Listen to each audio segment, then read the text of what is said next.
don't do it with love, there's nothing there. And how can you see love in church? That's, again, very, very important.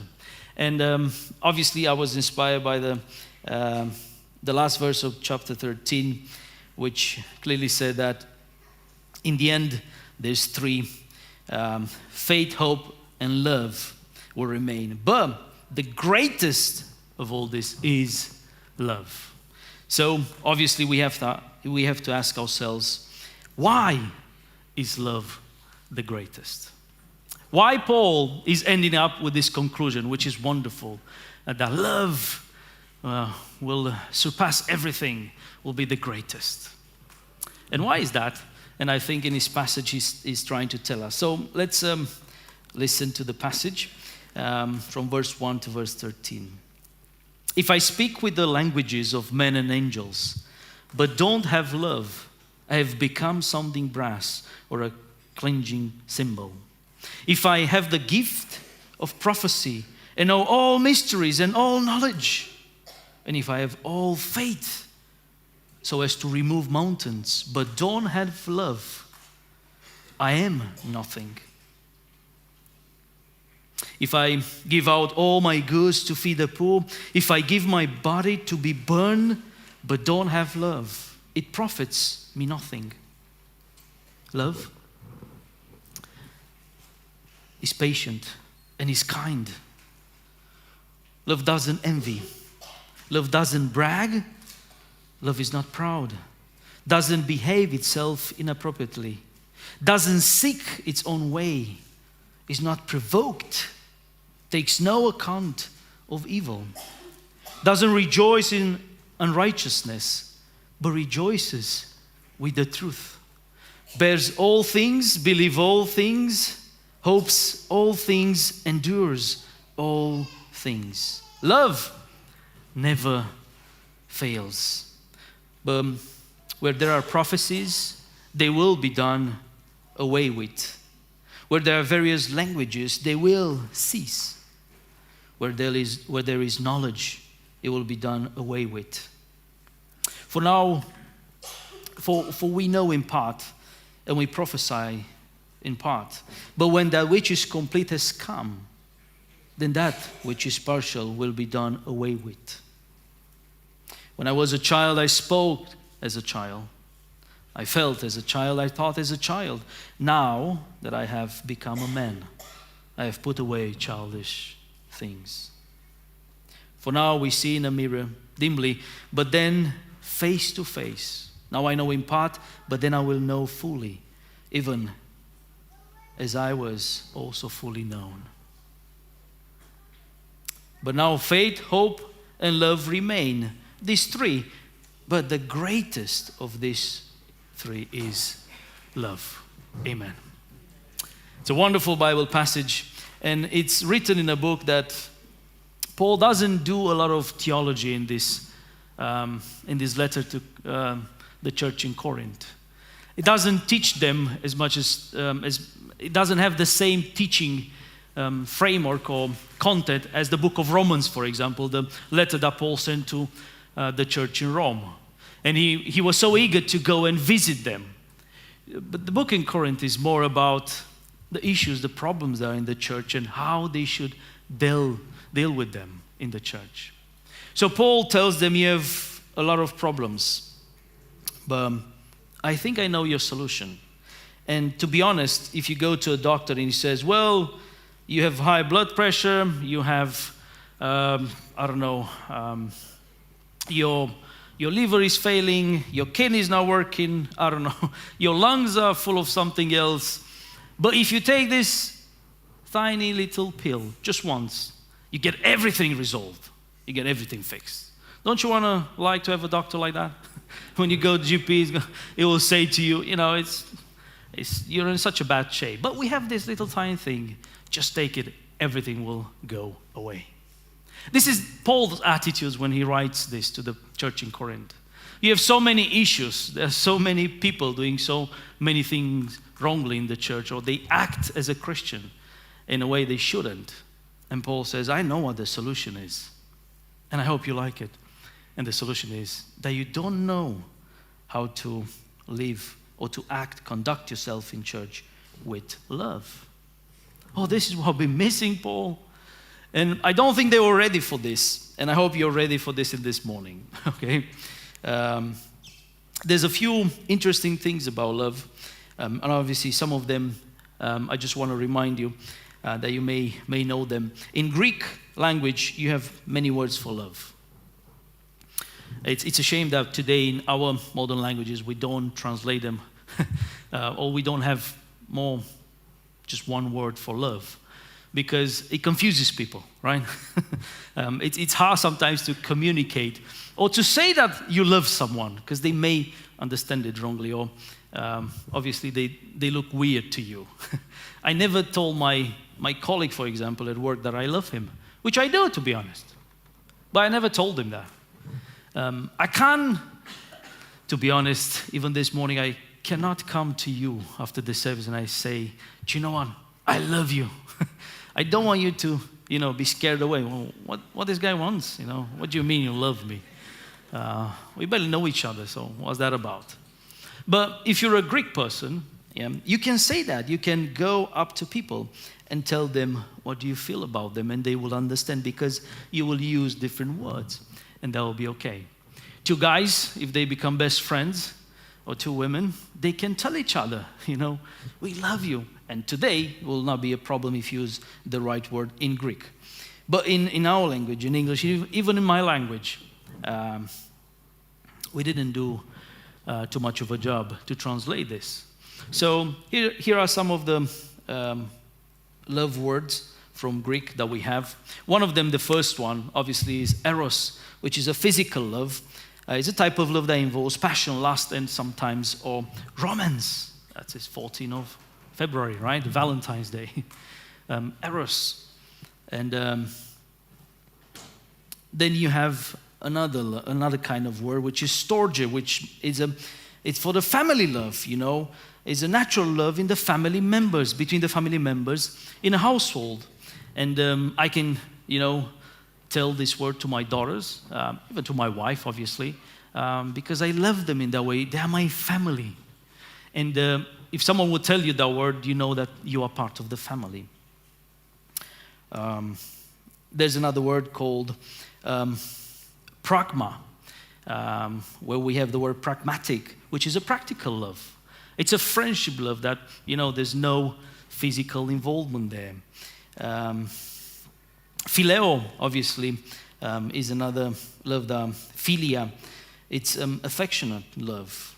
It's a love that you always have in your family between spouses, between your wife or your husband. And it's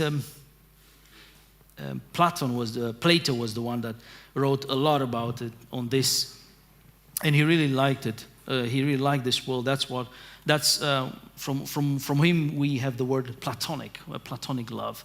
It's affection there. You feel something for that person, but obviously it's not in a physical way. It's just you care so much for that person. You like him so much. You want to be around him. Everything what he or her says, it's important for you. There is ludus. Obviously, some people will use that word for love, which means a playful love. You play that you want to love for someone, which actually it's a Latin word, but Greeks will always use it. And I think one of the strangest words for love is mania, which is an obsessive love, maniacal. It's mania. When you say this, you are obsessed. This is kind of a love that a stalker will use to stalk his victim, that he loves so much, but when he catches it, he will not let it go, and he makes it very hard, and he will strangle that person with feelings and love. It's a stalker love. And nonetheless, the last one that I don't like, but which I think is so much spread, is philautia, which is self-love. You love yourself. Do you know this love? When you look in the mirror, did you look in the mirror this morning and you said, I hate you? What did you say? Oh, you're looking good. It's time to go to church, right? You're so impressed. Oh, I never did my hair like this. I think it's a new thing for me now. It's really awesome. Yep. Even this morning, I was in the mirror. My wife is in front of me in the mirror. And I said, well, you just move a little bit so I can see myself. And then I discovered, look at that. Yeah, I was quite impressed with myself, obviously. It's that kind of love, self-love. We're all full of it, obviously. And we should just try to find a way to get it out a little bit more from our hearts. But obviously it's something that Paul is going to teach us, and this morning or remind us how to love. From the beginning, God, obviously He created us in His image. So that means we are able, we have the ability to love. Shouldn't be all hate in our hearts and bitterness and angry, envy. No, we are capable of love. So if you listen to this passage and in any point you go like, this is kind of hard for me, I don't know if I'm able to, think again. God created us with ability to love. He created us in His image so we can love in this way. To be honest, I was quite shocked of some things here because I found myself like repenting myself all this week of all kind of wrong loves or wrong things that I do when I should love in another way. So yeah, this is quite interesting. Paul reminds us in Romans chapter 13 verse 10 that love is the fulfillment of law. So what is Paul saying here? Are we going to back to the Old Testament? Are we taking back the law of Old Testament? No. The idea is that when you love God in a way so perfect, with all your heart, with everything that is in you, with your mind, with your strength, with everything, that's the perfect way to love God. And God called us to that. I want you to love me like that. But the same thing, you should love your neighbor as yourself, you know? And in the same way, that's in other words, it's the same thing. You should love your neighbor perfectly. Now, if you love God perfectly and you love your neighbor perfectly, you will never go against God. You will never violate God's law and you're never going to violate another man's life in any way. You're never going to be violent to them. That's why Paul comes us and calls us that, and is trying to teach us that the love is the fulfillment of the law. You can do it. You should be searching for it. But in Corinth, obviously, we have a lot of problems. We have terrible sins. And Paul, at one point, says, if I look to the people outside the church, they don't sin like you sin in the church. There's people going against each other. There's a lot of tribulation, a lot of problems, a lot of argue. They are mad with each other. Their conduct in the church is outrageous. And Paul is outraged about everything that happens in the church. Even some people will say, well, I don't want to be in the body of the church. I don't want to be a hand. I don't want to be a nose. I don't want to be an eye. I want to be something else. And Paul says, well, it's not for you to choose. You can't do that. God is the one who puts everybody in the church to whom He likes. If God likes you to have a specific gift, to do a specific ministry, that's what He wants you to do in church. So you can rebel, you can go against this, because you have to understand that in church, everything needs to be done with love. That's the framework of all the ministries. If you ask anyone, how should I do this ministry in a church? The first thing that you should start when you're teaching people is, well, the first thing that you have to do when you sing in front is to sing with love, ministry with love. Obviously, when you're teaching, teach with love. When you manifest your gift in church, if it's anything that you can do it with love. And Paul, he will start to explain why. Now we have three things that I want to look at this morning. And the first one is the prominence of love, the perfection of love, and the last one will be the persistence of love. Love is persistent, and that is important. It's the permanence of love is permanent. And what that means, I think it will melt our hearts. I hope so. But let's start with the beginning. Paul is looking at them and says, do you know what? Let me tell you this. When I look at you, there's some problems. You can speak in all kinds of languages. And the idea is that Paul is taking everything to extreme. He's saying, and he's not a teaching here about the speaking in tongues in church, the spiritual speaking in tongues in church. It's not a broad teaching on this one. He just admits the fact that if you would know all the languages in the world, all the language that can be spoke, or people would come up with, if you can do them all, better more if you can speak, in heavenly languages, in languages that the angels will speak, and you don't have love, you're like an instrument that is broken and nobody can use it. Nobody would want to use it. I played in our brass band back in my hometown in church. I played the trumpet. I still have it, but I broke it. So, yeah, don't be upset, I will fix it. Yeah. I don't see any use of a trumpet right now. That's why I'm not eager to sort it out. When I was growing up in the church, there was no place for a trumpet in the worship team. It's like whatever I came with the trumpet, well, it's just sing a few notes. Just here when it's a pause or something. It was nothing like that. But obviously in the brass band, we all sang and it was wonderful. And I know how an instrument will sound when it's broken, when it doesn't make a right sound. It's crippled. It makes you twinge in yourself. It's like, what are you doing? What are you doing there? Why are you singing like that? I don't know. I have no idea. The instrument is broken. Nobody wants to hear it. And Paul takes everything and takes it to an extreme. If you have all the languages, if you know all the prophecy, you know all the mysteries of God, you have all the question on this universe with answers in your mind, and you have all the knowledge, there's nothing that will surprise you. You know everything. And to be honest, I don't want to be around such a person who knows everything. You can't surprise him. And it's awful. And I have all faith. What do you mean all faith? Do you know what it means to have all faith?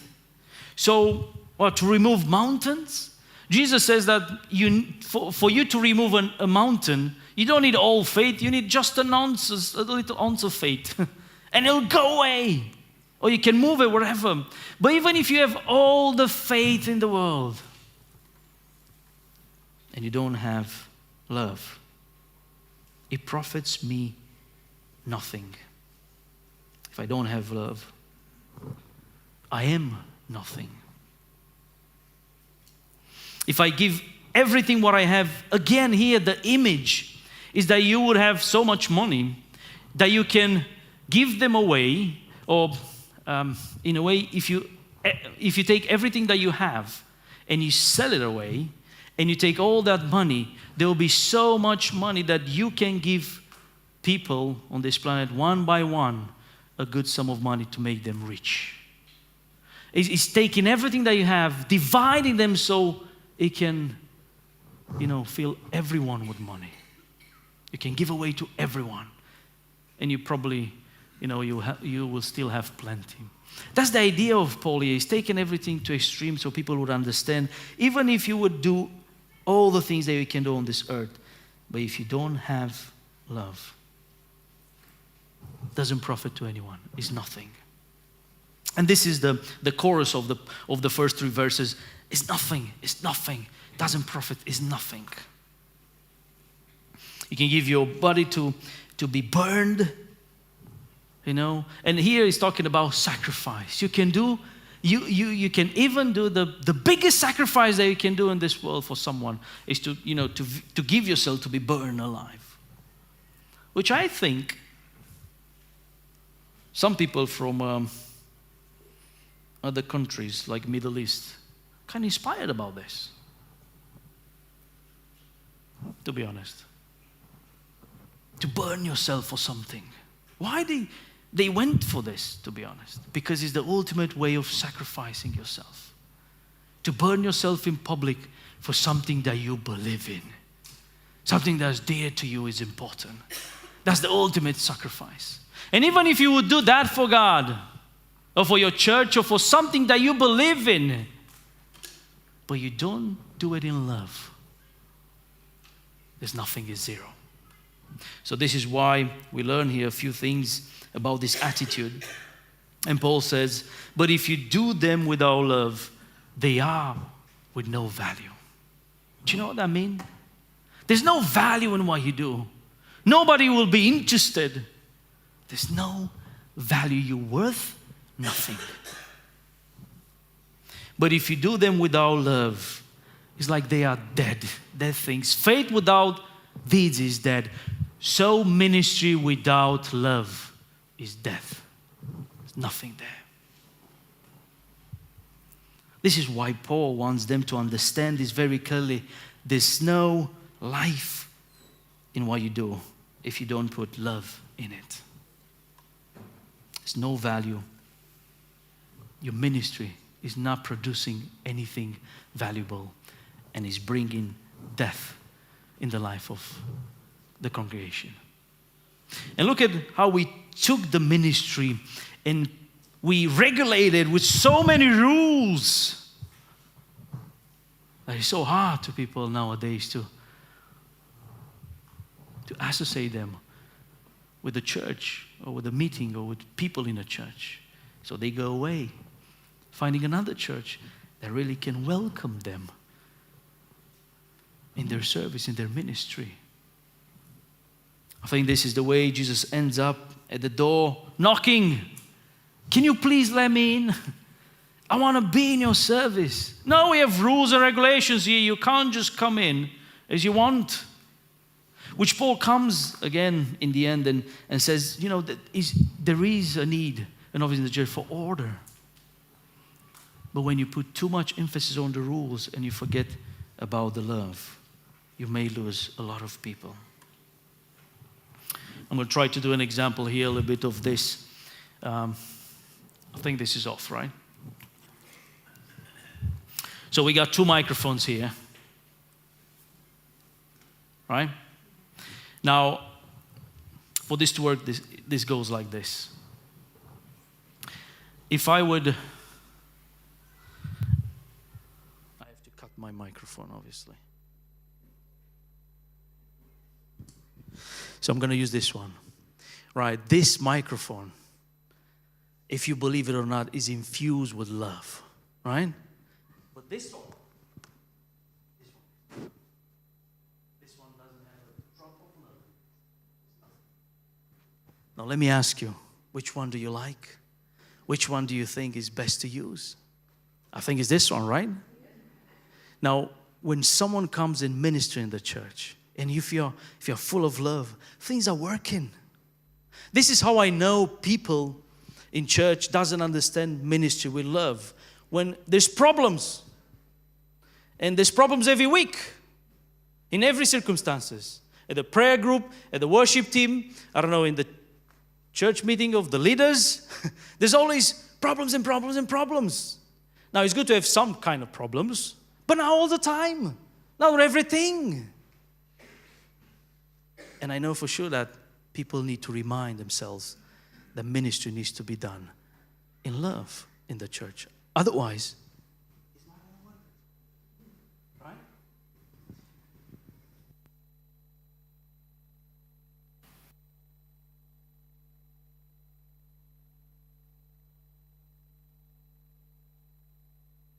This is an important example that we should remember about love during this passage. Now, as we move in this chapter, we get to the perfections of love. Now, this is something.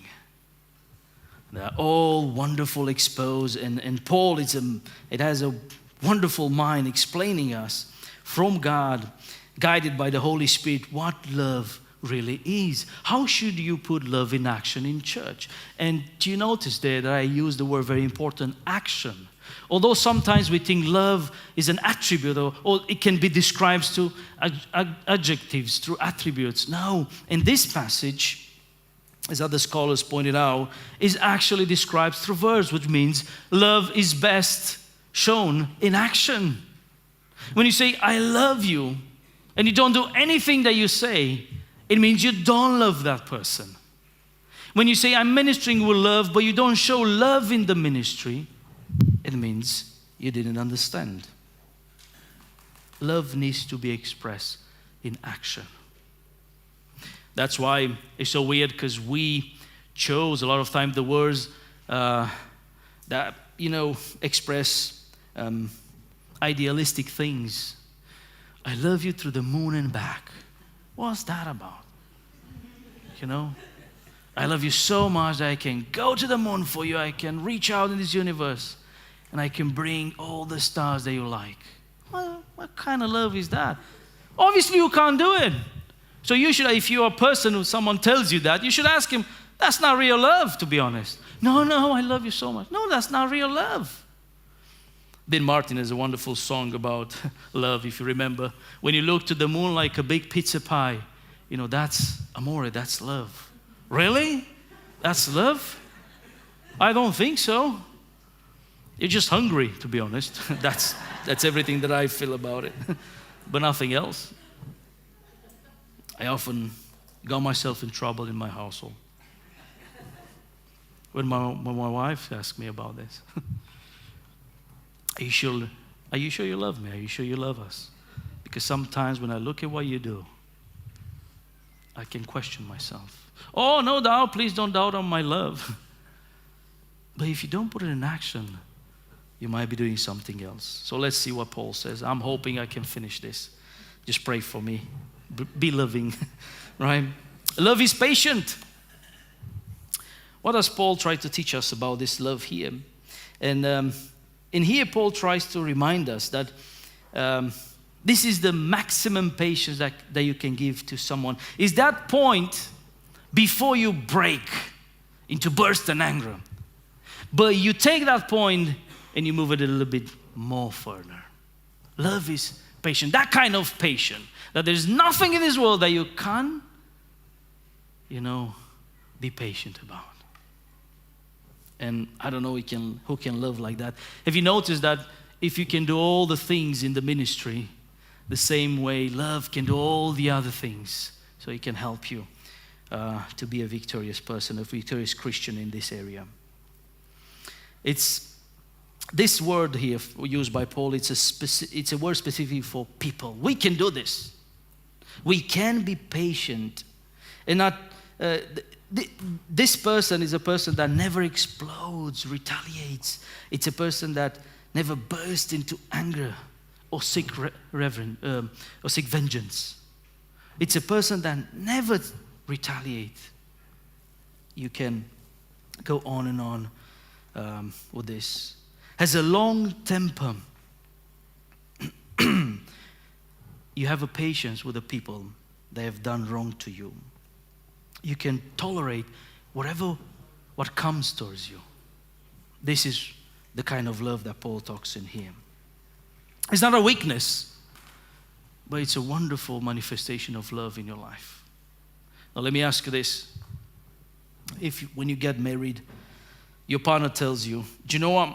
If you do me this one thing, that's it. I'll break off, I'll divorce, I'll go away. If you do me this one thing, right? It gets me so mad, so annoying, and I'll divorce you.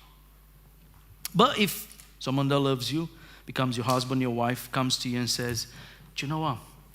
I don't think there's anything that you can do in this life to stop my love for you and make me go away. You have my full support. There will be nothing that you will do that will break my love for you. And obviously we're talking about the person that will be a genuine person and will try to love you back in the same way. Now, from these two persons, right, who would you choose to get married with? The second one, right? obviously. And that's the kind of love that God loves us and every one of us. And I will say a few more things about it at the end. Love is patient. It's maximally patient. It's a long temper. It never breaks into outburst and envy. Love is kind. And the thing that you have to remember here with love is kind is that you have to do the things that will make you look, it will help the other person understand that you are useful to them. In the church in the first century, people were selling everything what they have. And I covered this a little bit the last time when I was here. And I want to remind this because it's important. They did that. They sell everything because there were so many people in the church in the need. They were poor. So they were selling their valuables, their wealth. So everybody in the church that doesn't have anything to have something. They were showing that they care about each other. Love is kind. You find yourself to be useful to the other person. Extend kindness to everyone. It seeks to love. You know, you love one another in a way that you will find yourself useful in the church. I asked one time a couple. He came to me and said, you know, my wife did something terrible and I'm about to get a divorce. They live in Norway and wife told him the relation was not great. And he said that he wants to go home to her parents to a visit, and she took the children with her. But when he called that, you know, to find out when she's coming back, she said, you know, I actually want a divorce. I don't want to come back. But she never told him anything or indicated that she wants to divorce him. So she planned everything in her mind. By the way, these are Christians. It's a family in the church. Obviously, she, felt it was disrespectful and not loving and all that. And she made a statement. And I don't want to judge her. But when her husband came to the church, I was there. And we had a long talk. And at the end, I said, you know, I just want to challenge you to something. I know it's hard right now, but she decided to come. She decided to stay with her parents. And they had a boy, one child, sorry. And I said, do you know it's going to be very hard for her to be here? Her parents don't have a lot of money, so why don't you just try to help her with some money every month? Although she looks like she ran away, just show an act of kindness, a small act of kindness, that you still love her and you want her to come back. Do you know what I said to me? What? What did you try me to do? I will never do that. She's the one who left. She's the one who did that. No. But I said, but are you still, in love with her? Do you still love her? And he said, well, I kind of love her, but why she did this? He said, but just show an act of kindness, because even though she doesn't want to come back right now, maybe in a few years, she will come back to you or will return to the family. And she will remember your kindness, that you still loved her. After 5 or 6 years, they're back together. But he never wanted to do it. Do you know how hard it is to show kindness when people turning your back? Show kindness when someone is rejecting you. Make yourself useful to them in a way or another. And when you think about the church, how should you conduct yourself in ministry? If you're in front or if you're doing something else, show this kindness to people. Love does not envy. And the reality here is that love is not jealous. Now, jealousy is very ugly, very weird. And in the church of Corinth, all these kind of loves that Paul is talking here about are inspired from the life of the church in Corinth. So in the church in Corinth, there was a lot of jealousy. People were jealous on each other of their gifts. We want someone else's gift, and that's jealousy. I want what he has.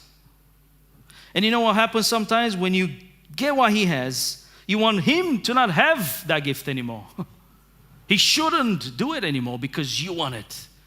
You can look much better doing that. Paul is talking about jealousy a lot in these passages. And he creates division in the church. Hence the image about the body. And why some people in the Bible don't want to be what God intended for them to be.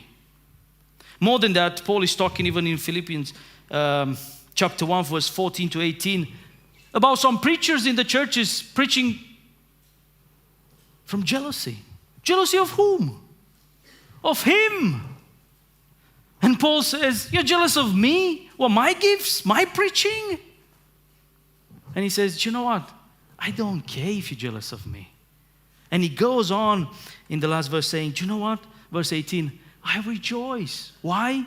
Because even people preaching from jealousy or from a good thing, good heart, the word of God is preached. So I'm rejoicing. Do you know what you can do in church to not be jealous of others? You should be glad for them. So someone sings very nice and you want their voice and you don't have a voice, just be glad for them. But it's so hard in church to do that sometimes, do you know? I feel sometimes I struggle here. I don't know about you. But it's not easy here. Love does not brag. I'm going to try to speed up things just a little bit. Love does not brag. And with bragging is something else. You want to make others to want what you have. That's why you brag. Look at me. Don't you want to be like me? You brag because someone else is not like that. And you know that. And maybe he can never be like that. But how you do it. I'm sorry, I know you might want it, but you might never be able to do it. Love never brags. Love is not full of pride, arrogance. You puff, that's the word. You puff like a bellow, the one that starts the fire. You puff yourself. Oh, look at me and who I am. There's a famous composer named Pietro Mascagni. And he wrote an opera. And actually he dedicated it to himself. And he says, in his dedication, he says, I dedicate this to myself with distinguished esteem and unilateral satisfaction. Right? He was a famous conductor, and he was invited to conduct a famous act. And apparently he was very, very, he had an envy in his heart for another conductor, very famous conductor from Italy. And this conductor was named Arturo Toscanini. And he said, you know what, I'm going to come and do a part of a Verdi for you, but I want you to pay me more than you pay him. So at the end of the concert, they paid him 1 lira.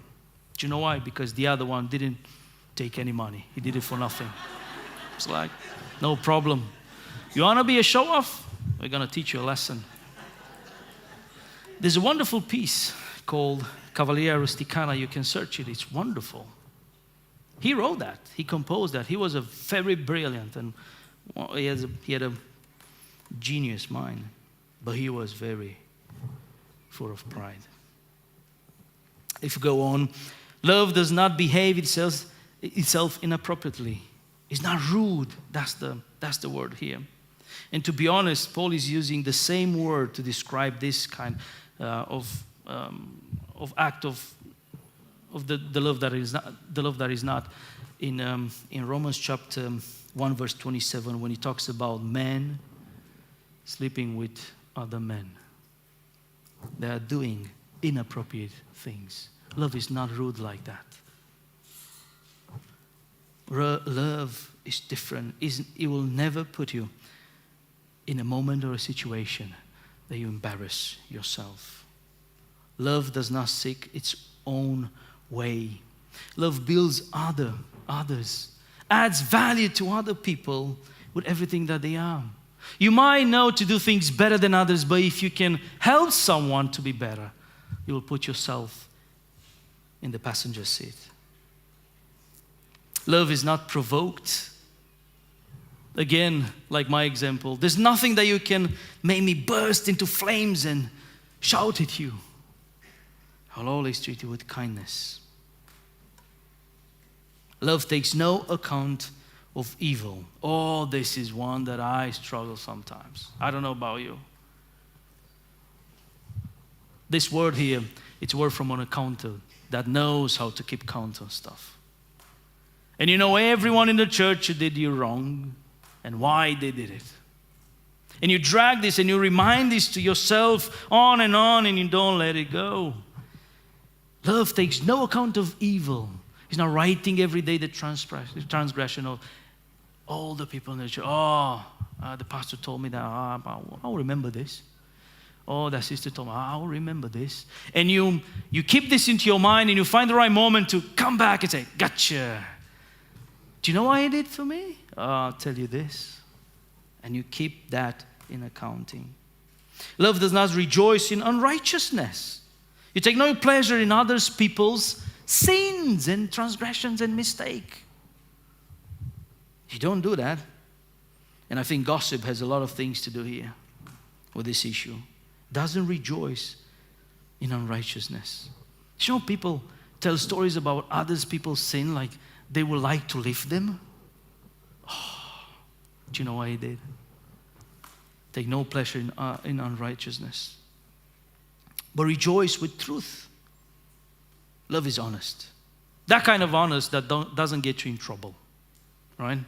It's that honesty that you know that sometimes, although you have to be in a very cruel way truthful with that person, you hold yourself, right?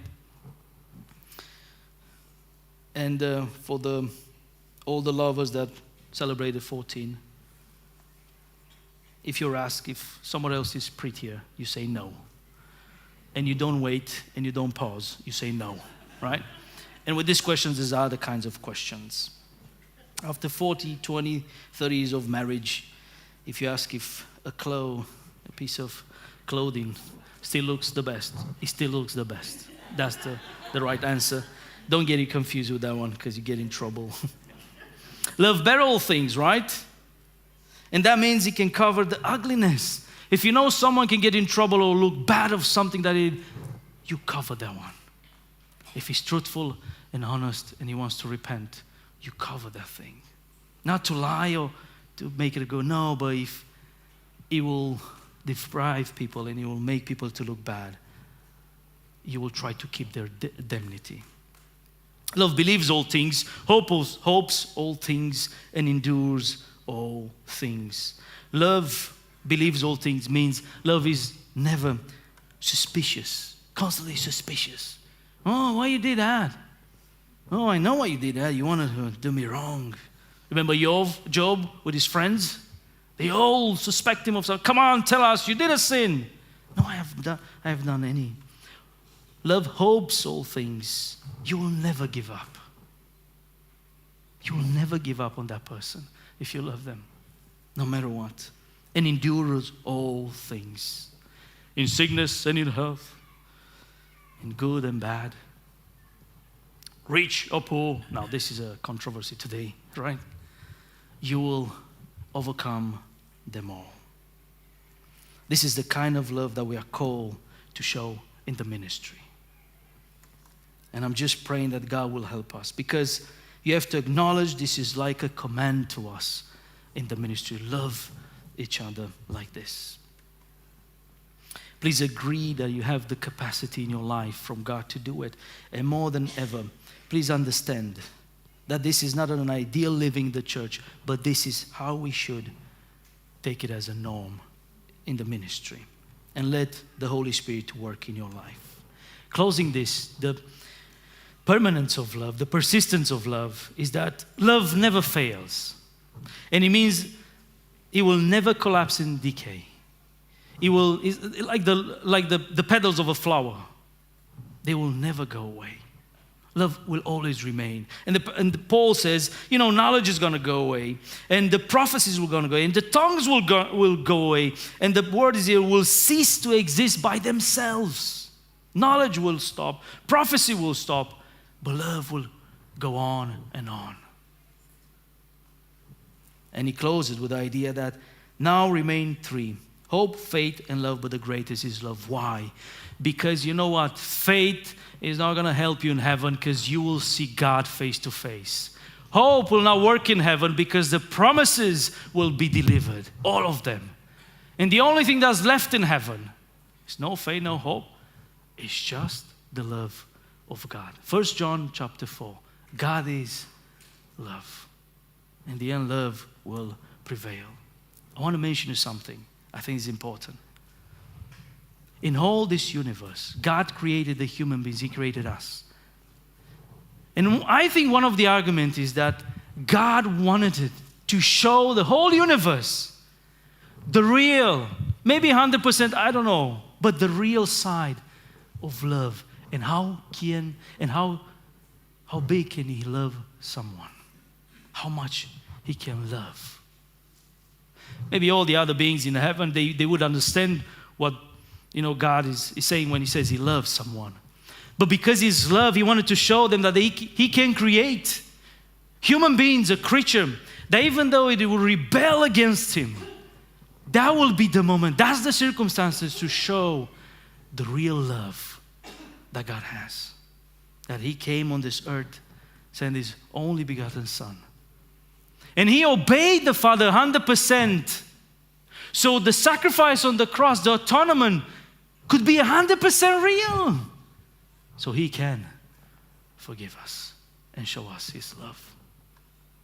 There's no one else in this universe. That's why there's a jealousy in heaven, a good jealousy of us. Because we can fully experience and live in our lives the love of God and in everyone's. And all the church can experience it by all living it together in the church. This is not an ideal. It's a norm in the church. And I don't want you to go and thinking right now, do you know what? Leslie was not loving the church, right? Let's go home, put up the mirror, and look in that mirror and say, let's find out where you don't love in the church, where you don't ministry with love in the church. God help us all. Amen.